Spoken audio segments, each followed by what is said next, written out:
Hello everyone, তো আজকে তোমাদের সঙ্গে ফ্রুট চাটনির একটা রেসিপি শেয়ার করব।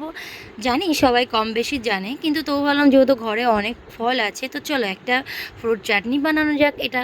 তো যাই হোক, এখানে আমি খেজুর, কমলালেবু, আপেল, বেদানা, কলা, চেরি, তারপরে আমসত্ত্ব, কাজু, কিশমিশ, আঙুর ফল সমস্ত কিছু আমি সুন্দর করে কেটে নিয়েছি।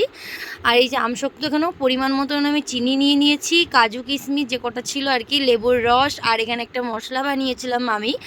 তো যাই হোক, আমি কিন্তু এই নিয়ে আগেও বানিয়েছি। আর এদিকে আছে বিট নুন, বেশ ভালো হয়েছে। জানি না আজকে আবার এখানে বানাচ্ছি কেমন হবে।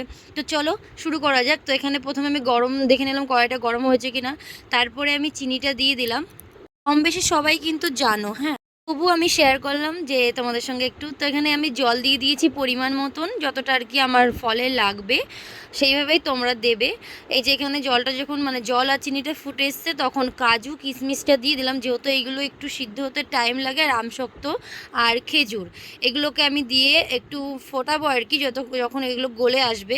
তো যাই হোক, দেখতে পাচ্ছ এখানে গলে গলে এসছে। তারপরে আমি চেরিটা দিয়ে দিলাম। তো চেরিটা দিয়ে একটু কিছুক্ষণ নাড়াচাড়া করানোর পরে দিয়ে দিলাম বিট নুন। বিট নুন দিয়েও একটু ভালো মতন ফুটিয়ে নেব। তো তারপরে এইগুলো সিদ্ধ হলে বাকি ফলগুলো আমি দেব।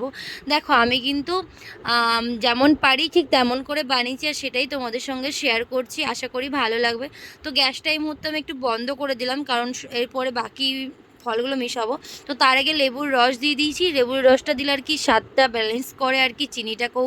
যাই হোক, তারপরে আস্তে আস্তে কমলা লেবু দিয়েছি, কলা দিয়েছি, আপেল দিয়েছি, বেদানায় কিন্তু দেখতে পাচ্ছ কালার হয়নি। যাই হোক, কলা দিয়েছি, আঙুর ফল সমস্ত কিছু দিয়ে একটু ফোটানোর পরে ওই যে ভাজা মশলাটা আমি বানিয়েছিলাম সেটা দিয়েছি। বিশ্বাস করো, দারুণ হয়েছিল খেতে, দারুণ।